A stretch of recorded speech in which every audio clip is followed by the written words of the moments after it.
Ahojte, v dnešnom videu si prejdeme základnú používateľskú príručku pre brúsnu sadu od značky KMFS modelu Vanta Edge. Taktiež si ukážeme, ako sa na nej brúsi a povieme si, v čom táto sada vyniká.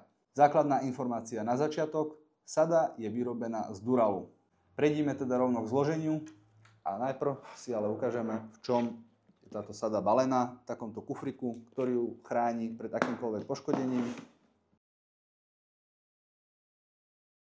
V sade je všetko, od brúsenia až po konštrukciu. V základe má táto brúsna sada 3 brúsne diamantové kamene o hrúbke 1000, 600 a 240. Poďme ju teda poskladať. Máme tu základňu, imbusové kľúče.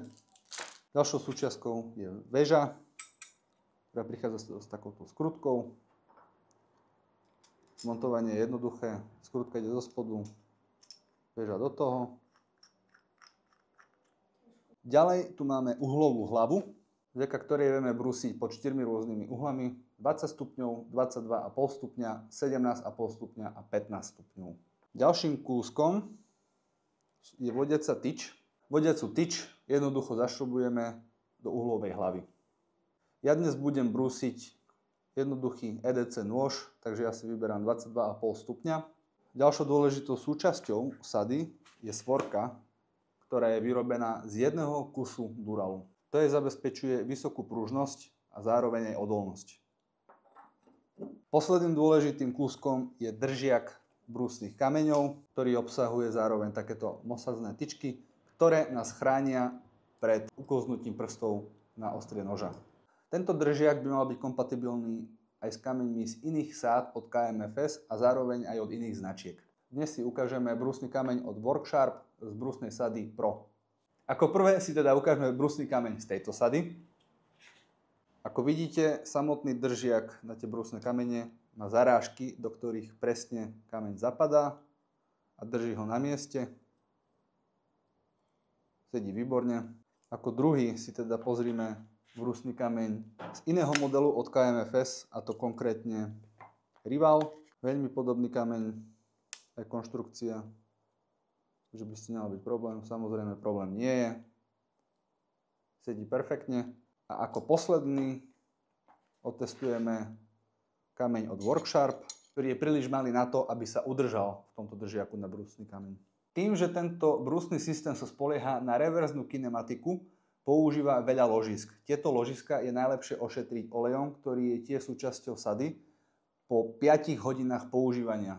Predtým, ako sa pustíme do brúsenia, nezabudnime použiť priložené imbusové kľúče k tomu, aby sme spojili základňu s väžou. Zo spodu základne je skrutka, ktorú jednoducho pritiahneme. Ako náhle je základňa dostatočne pevne pritiahnutá, môžeme pokračovať. Nahodíme svorku, založíme uhlovú hlavu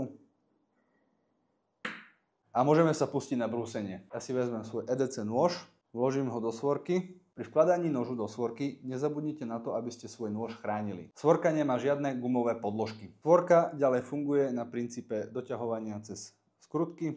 Takže pripravíme si malý imbusák, ktorý je súčasťou sady.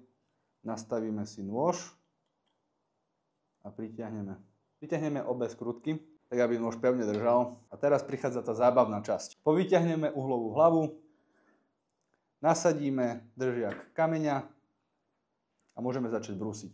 Čo je špeciálne na tejto sade je fakt, že využíva reverznú kinematiku. Znamená to, že vďaka otočnej hlave dokáže brúsny kameň vždy zachovať presný uhol. Uhol sa vždy udrží správny bez ohľadu na to, ako hlboko je nôž po svorke upnutý. Tento systém taktiež predchádza efektu zvýšenej fazety.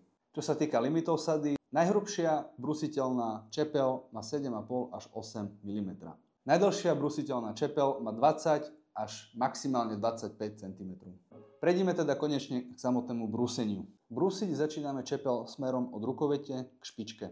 Snažíme sa brúsiť plynulými pohybmi a jednotlivé potiahnutia si počítame.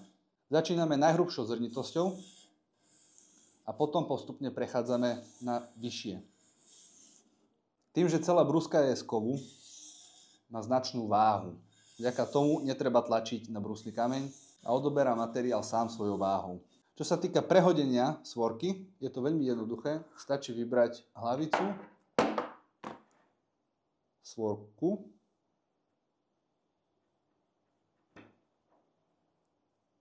a jednoducho otočiť. Pri tejto sade je dôležité si uvedomiť, že najlepšie bude fungovať, keď bude pevne prirobená k pracovnému stolu. Poďme si teda ukázať brúsenie kuchynského noža, ktoré v podstate bude rovnaké, akurát ten nôž bude väčší. Nôž upneme, premeníme si uhol. Uhol pre western nože do kuchyne by sa mal nachádzať niekde okolo 17,5 stupňa. Hlavica nastavená a môžeme brúsiť.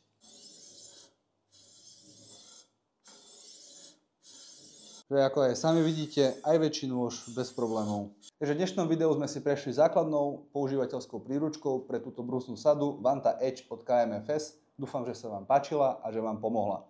Pre ďalšie podobné videá a novinky zo sveta nožov nás odoberajte na našich sociálnych sieťach.